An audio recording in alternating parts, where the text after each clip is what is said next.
Breaking news చూస్తున్నాం. కేంద్ర బడ్జెట్లో తెలంగాణపై వివక్ష, ఏపీకి వరాలు, బీహార్కు బొనంచ. ఇది నిన్న కేంద్ర బడ్జెట్ తీరు. పలుమార్లు పీఎం కేంద్ర మంత్రులను కలిసి సీఎం రేవంత్ మంత్రులు విజ్ఞప్తి చేసినా తెలంగాణ ఊసే ఎత్తలేదు నిర్మలా సీతారామన్. బయ్యారం స్టీలు ఫ్యాక్టరీని పక్కకు పెట్టింది. మరోవైపు ఎన్డీఏ కూటమిలో ఉన్న ఏపీ, బీహార్కు మాత్రం వరాల జల్లు కురిపించింది. పోలవరం ప్రాజెక్టు స్టీల్ ప్లాంట్కు ప్రాధాన్యత ఇచ్చింది. పోలవరం బ్యాలెన్స్ గ్రాంట్గా 12,157 కోట్లు ఇస్తూ నిర్ణయం తీసుకుంది. ఇటు బడ్జెట్లో బీహార్కు, ఏపీకి మించి వరాలు కురిపించింది. మఖానా బోర్డు ఏర్పాటు, వెస్ట్రన్ కోసి కాలువ నిర్మాణానికి ఆర్థిక సహకారం, గ్రీన్ ఫీల్డ్ ఎయిర్పోర్టుల నిర్మాణానికి గ్రీన్ సిగ్నల్ ఇచ్చింది.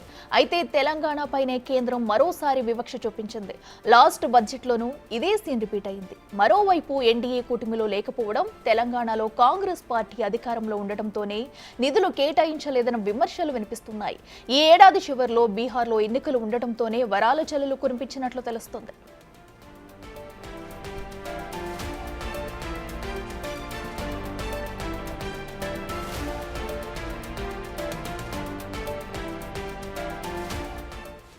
ఇదే అంశానికి సంబంధించి మరింత సమాచారం మా ప్రతినిధి శివ అందిస్తారు. శివ, చెప్పండి. అటు కేంద్ర బడ్జెట్లో ఇటు తెలంగాణకు మొండి చేయి చూపించింది మరోసారి, బట్ అటు ఏపీకి, బీహార్కు కూడా వరాల జల్లు కురిపించిందనే చెప్పాలి. సో దీన్ని ఎలా చూడాలంటారు? ఎంతో తెలంగాణపై వివక్ష చూపిస్తుంది కేంద్రం అనే వార్తలు కూడా వస్తున్నాయి. డీటెయిల్స్ ఏంటి? నిన్న కేంద్ర బడ్జెట్ లోక్సభలో కేంద్ర ఆర్థిక శాఖ మంత్రి నిర్మలా సీతారామన్ ప్రవేశపెట్టారు. 50 లక్షల కోట్లతో బడ్జెట్ ను ప్రవేశపెట్టారు. అయితే దీనిలో ప్రధానంగా ఎన్డీఏ కూటమి పక్షాలైన ఏవైతే ముఖ్యమంత్రులు ఉన్న రాష్ట్రాలు ఏవైతే ఉన్నాయో ఆ రాష్ట్రాలకు మాత్రమే బడ్జెట్ లో కేటాయింపులు చేశారనేది ఒక విమర్శ అయితే ప్రతిపక్షాలకు వినిపిస్తుంది. ఇక తెలంగాణకు సంబంధించి ఎటువంటి కేటాయింపులు గత బడ్జెట్ లో కూడా ఎటువంటి కేటాయింపులు ఇవ్వలేదు. కనీసం ఈ బడ్జెట్ లోనైనా వారి వినతులను పరిగణలోకి తీసుకుని బడ్జెట్ కేటాయింపులు ఆర్థికంగా ఆదుకుంటారని మేము భావించాం. కానీ మొండి చేయి చూపించారనేది తెలంగాణ కాంగ్రెస్ నేతలు ముఖ్యంగా కొంత అసంతృప్తి వ్యక్తం చేశారు. ఇక కేంద్ర కేబినెట్ కి సంబంధించి గతంలో అనేక నిర్ణయాలు తీసుకున్నారు. దాన్ని తీసుకున్న నిర్ణయాలు బట్టి బడ్జెట్ లో ఇంప్లిమెంట్ చేస్తారంటూ కూడా అందరూ ఊహించారు. అయితే ఇటు కేంద్ర బడ్జెట్ లో ఆంధ్రాకు భారీగా నిధులు కేటాయించారు. మొదటి బడ్జెట్ లో కూడా నిధులు కేటాయించారు. మరి దాన్ని కంటిన్యూ చేస్తూ ఇప్పుడు కూడా ఆంధ్రప్రదేశ్ కు నిధులు కేటాయించారు. అంటే పోలవరం ప్రాజెక్టు కానీ, స్టీల్ ప్లాంట్, విశాఖపట్నం పోర్టు, ఇక ఆరోగ్య వ్యవస్థల బలోపేతానికి సంబంధించి కూడా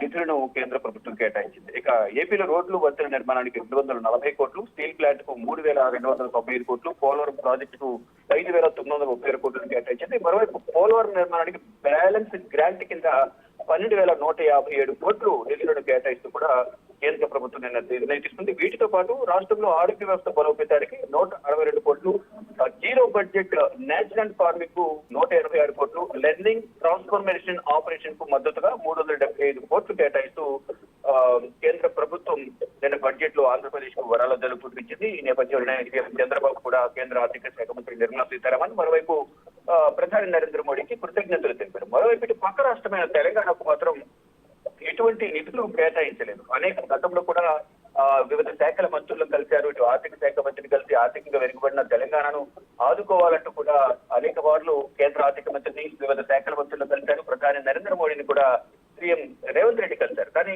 ఏ ఒక్క ప్రతిపాదనను కూడా తెలంగాణ ఇచ్చిన ప్రతిపాదనను, నివేదికను, వినతి పత్రాలను పరిగణనలోకి తీసుకోకుండా మొండి చేయి చూపించారు. ఇది ఎంతవరకు కరెక్ట్ అంటూ కూడా సీఎం రేవంత్ రెడ్డి కేంద్ర ప్రభుత్వాన్ని ప్రశ్నించారు. దానికి నిరసనగా ఈ రోజు తెలంగాణలో నిరసన వ్యక్తం చేస్తూ ఉన్నారు. కేంద్ర బడ్జెట్ కు సంబంధించి తెలంగాణకు మొండి చేయి చూపించిన నేపథ్యంలో కేంద్ర ప్రభుత్వానికి వ్యతిరేకంగా వారి దిష్టిబొమ్మలను కూడా ఈ రోజు ట్యాంక్ బండ్ వద్ద నిరసనలో భాగంగా తగలబెట్టనున్నారు.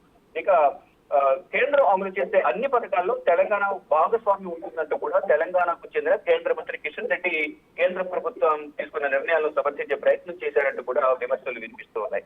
అంటే వచ్చే 5 ఏళ్లలో ఎంఎస్ఎంఈలకు బడ్జెట్ లో 1,50,000 కోట్లు కేటాయించారు. దానికి సంబంధించి తెలంగాణకు భాగస్వామ్యం ఉంటుందనేది కిషన్ రెడ్డి చెబుతూ ఉన్నారు. మరోవైపు తెలంగాణలో ఉన్న స్టార్టప్ కంపెనీలకు లబ్ధి చేకూరుతుందని, రాష్ట్రానికి దాదాపు 10,000 కోట్లు రాబోతున్నాయంటూ కూడా ఆయన చెబుతూ ఉన్నారు. ఇక బీహార్ కు వరాల జల్లు కురిపించారు. ఇటు ఆంధ్రప్రదేశ్ లో ఎన్డీఏ కూటమి ప్రభుత్వం ఉంది, బీహార్ లో కూడా ఎన్డీఏ కూటమి ప్రభుత్వం ఉంది. నితీష్ కుమార్ అక్కడ ముఖ్యమంత్రిగా ఉన్నారు. నెక్స్ట్ రానున్న రోజుల్లో మరొక 6 నెలల్లో కూడా అక్కడ ఈ ఇయర్ ఎండింగ్ లో అక్కడ అసెంబ్లీ ఎన్నికలు రాబోతున్న నేపథ్యంలోనే ఇది రాజకీయ బడ్జెట్ గా అభివర్ణిస్తున్న ప్రతిపక్ష పార్టీలు.